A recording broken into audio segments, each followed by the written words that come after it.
Hey, Norristown, it's Ed Roth, principal of the Norristown Area High School, and I'm going to follow up on an earlier update where we began talking about grading and attendance. As you know by now, you're going to have live classes Monday through Friday, 7:30 to 10:25 in the morning. What you hopefully know by now also is that you're going to be expected to do work that is much more like what you would get in a normal classroom experience. In the spring, we were giving you lighter assignments, and we were giving you plenty of time to turn those in. However, we don't really have time for that anymore because you need to cover everything you're supposed to learn in high school, and we know that we are going to provide a much better experience to do that virtually this fall. So, your teachers might expect you to do assignments right there during those live classes, just like they would in their classroom, and those assignments will be graded. If you don't do the assignments, your grade is going to suffer, but we know you're going to do them, so we're not worried about that. If you do the assignments late, you do not get to just turn in late work all throughout the course of the quarter and get full credit like we did in the spring. The late policy that we're going to have this year is going to be the same whether we're virtually or when we return to school. If you miss an assignment, whether it's an assignment from a live class or an assignment that is assigned during what's called asynchronous time, really all the assignments and work that we want you to do outside of class, that's just as important as what you do during those live sessions. If you're late turning those in, your grade will suffer. In the past, you only had a couple days turn in late work and then you got a 0. We know that we need to be a little more flexible than that. So here's our new late work policy. If your work is late, you can turn it in up until either mid-marks or the end of the quarter, whatever comes first. But you don't get full credit. You get 60% of whatever grade you would have earned. Doesn't mean you automatically get a 60%.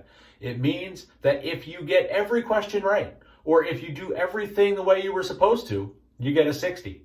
If you turn in work that was only worthy of a 50% anyway, you get a 30% on that late assignment now. Bottom line is, late work will impact you. We know that every once in a while something's going to happen. You got to turn something in late. That's why we're building in a little bit of flexibility.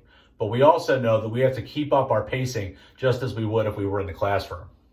Also, when it comes to grading, don't forget the most important thing in earning a good grade is attendance. So make sure that you're logged in on time for all of your live classes, 7:30 to 10:25. You don't want to miss those. And don't make this mistake. I am afraid, I'm truly afraid, that some of you will log into your live classes, work with your teachers, but then put off the work that you're supposed to do in the afternoon or the early evening. That will catch up to you. That work's going to be worth just as much, in some cases, maybe even more. If you have an assignment due, you'll know because you'll be able to look at your Schoology calendar, as will your parents, and you will know what day an assignment is due. So if you have an assignment due today, that assignment is due, in reality, before school starts tomorrow. So technically that due date will show as midnight today. But your teachers aren't going to grade work at midnight. So you have until 7:15 the following morning. But who wants to do homework at 6 o'clock in the morning? You shouldn't. I know I don't. So bottom line is this. Use that Schoology calendar to know what assignments you have coming up. Some of your assignments are longer term assignments. Essays, reading books, writing research papers. Yeah, all that stuff that you love about school, it's back. We know that those assignments aren't due every day. So that Schoology calendar will help you and your parents be able to keep track of when those long-term assignments are due. Don't procrastinate.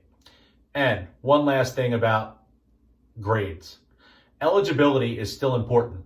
I know we have a lot of athletes out there who are devastated that you're not able to get on the field. We have band members and other club members, people in robotics, all kinds of people who are devastated that you can't do what you know and love. Make sure that when the time comes for you to get back on the field or back in the band or whatever it may be, that your grades make you eligible. If you go through the fall and don't earn the grades that you're capable of, you won't be eligible when we get back on the field. One last thing, and this is especially true for our freshmen to pay attention to. Your grades, as you upperclassmen know, are permanent. So while this is not the ideal situation, and we know we're going to have to help you a lot, don't forget that the grades you earn now will stick with you literally forever. They go on your transcript, which we keep for 99 years. And believe you me, There are 50, 60, 70-year-old people who request our transcripts every week. So you want to make sure that you get that work done.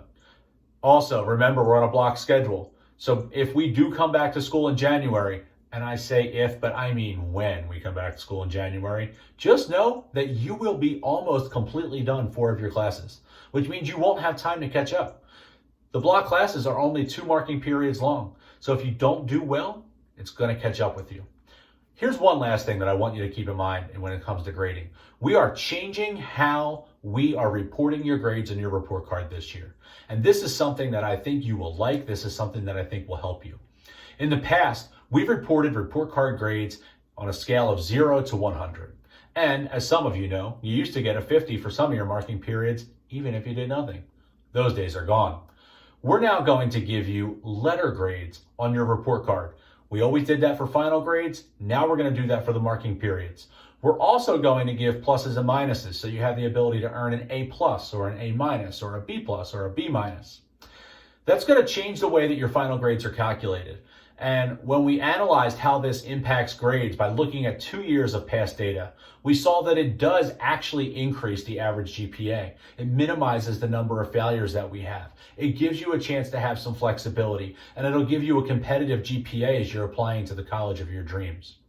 We'll talk more about that later. We're going to focus in on that during the first week of school when we talk about transcripts. But for now, just know your report card's going to look a little different, but the outcome is the same. It's going to be an accurate representation of how much hard work you put in, how much we help you achieve your goals, and how much of each course content and skills you know coming out of it. I have no doubt that you're going to make us proud. And I'm really sorry that this update was so long, but I'll be honest, yesterday's didn't post, so I figured I had twice as much time today. Thanks, guys. I am really excited that school is not that far away, and I'm even more excited that every day that goes by brings us one day closer to being together in the hallways, the cafeteria, and the classrooms. Take care.